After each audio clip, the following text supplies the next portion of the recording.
This is our first day back in Palm Coast, and we're getting ready for our boat trip, hopefully to the Bahamas. We tried to make it last year, but we ran out of time bringing our boat from Texas to Florida, and I was afraid I wouldn't be back in time to go back to work. So we put it off until this year. So we're staying. We have a vacation rental here in Palm Coast, and here is where Evgeny is docked. We have a meeting tomorrow with other PDQ owners, and then from there we'll come back and get her ready. Hopefully we'll be able to make it to the Bahamas by the 1st of February. All right, Judy had to fly back to Dallas-Fort Worth for a couple of things, so you get my quick little intro for the day.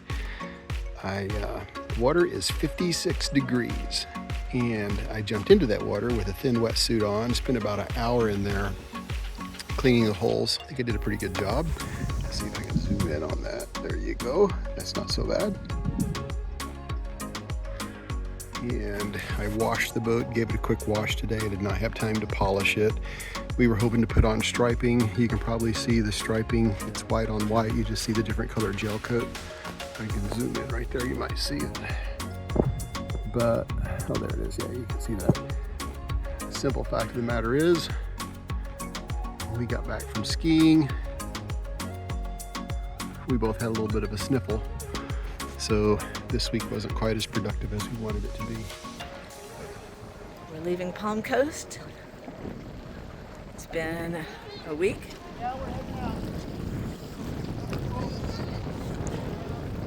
Hopefully the Bahamas.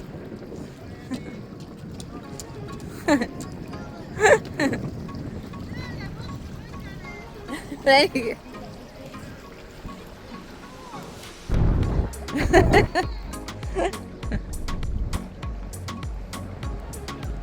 Okay, so we're leaving Palm Coast. There's a house over there.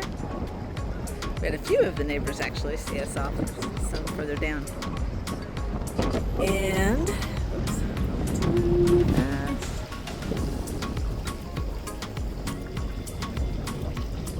We were there for about a week, just getting the boat ready, provisioning. I had to fly back home for a friend's funeral and got back out of Texas just in time for a winter storm to hit. My plane flew out about 2 hours before the storm hit, so that was good timing.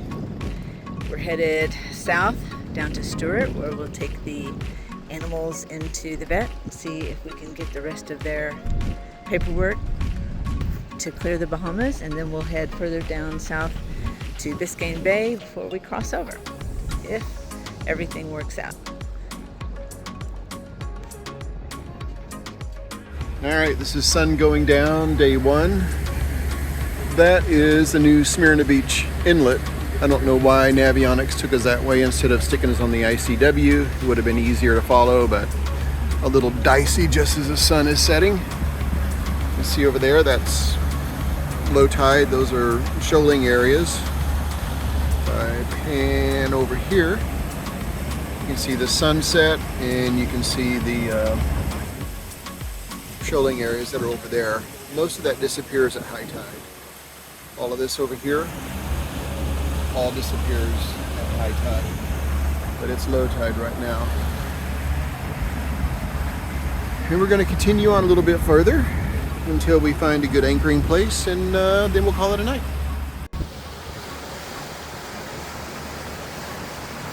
This is day 2. We've been motoring, probably about 2.5 hours. When we left, it was very dense fog. We just went really slow. Used our horn. Right now, it's beautiful.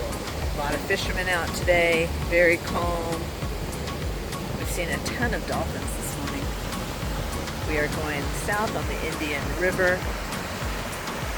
Over here is Mosquito Lagoon and then Cape Canaveral seashore way off there in the distance. We're headed towards Stewart, trying to go as far as we can today because the weather is supposed to get a little rough. Winds are going to kick up, and we're supposed to have a cold front come through in the next 24 to 48 hours. See how far we can get today. This is Haulover Canal. Quite a few manatee going through here. I think I caught several on Andrew's camera. It's really pretty here. So it'll be a great place to come spend the day, kayak around, get some good pictures. Oh, we got some more. How well these turn out. My camera. Quite a few of them hang out over here on the edges.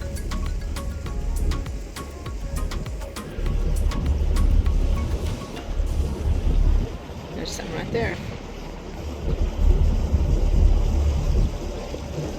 2.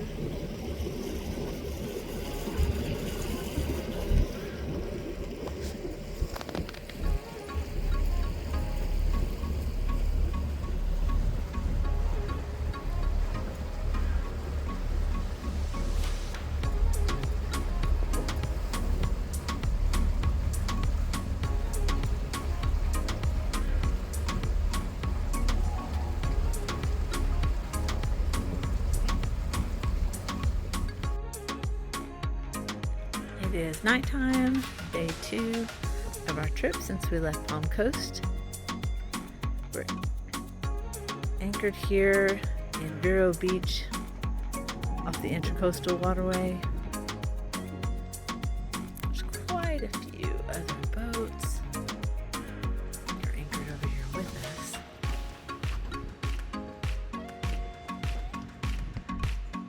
We did a full day today trying to get as much distance as we can. We should only have maybe 4 or 5 hours left to get to Stewart.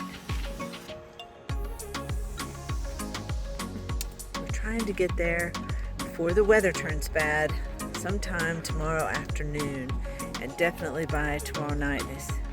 Weather reports say that the water on the Intracoastal tomorrow night is going to be very rough. So we are trying to avoid that, and we need to be in Stewart by Wednesday. So tomorrow is Monday. We need to be there by Wednesday because we have vet appointments to get our animals cleared to, or hopefully cleared, to go over to the Bahamas. So we plan to get an early start tomorrow morning, and maybe we can make it to Stewart by somewhere between noon, 1 p.m. if everything goes well. We're on day 3, about 7 in the morning. We are leaving Vero Beach, and we are headed to Stewart, Florida. A little bit cloudy today, or quite a bit cloudy. A lot of wind noise. I'm testing out the new mics to see if they buffle the wind. It's a good try on them. A good trial. The weather's supposed to get pretty bad this evening. We hope to be there in about 4 or 5 hours, so hopefully we'll avoid that. The wind picked up about 2 in the morning, so it is pretty windy, but it's not bad. The water's not bad. But tonight, they say it's going to be very rough on the Intracoastal, and of course, small craft advisory out on the ocean. But hopefully we'll be safely ensconced in Port Salerno is exactly where we're going. We have appointments Wednesday for our pets to try and get their final clearance for the Bahamas. And if that works out okay, we have something going on with our starboard engine. It doesn't want to go up above about 2,800 RPM, so we've got to get that checked out. Doesn't look like we're going to have a good weather window for the Bahamas for probably at least another week. But we'll keep you posted. All right, Judy noted yesterday in the morning video that we pulled out of Vero Beach. We made it into Stewart. before noon.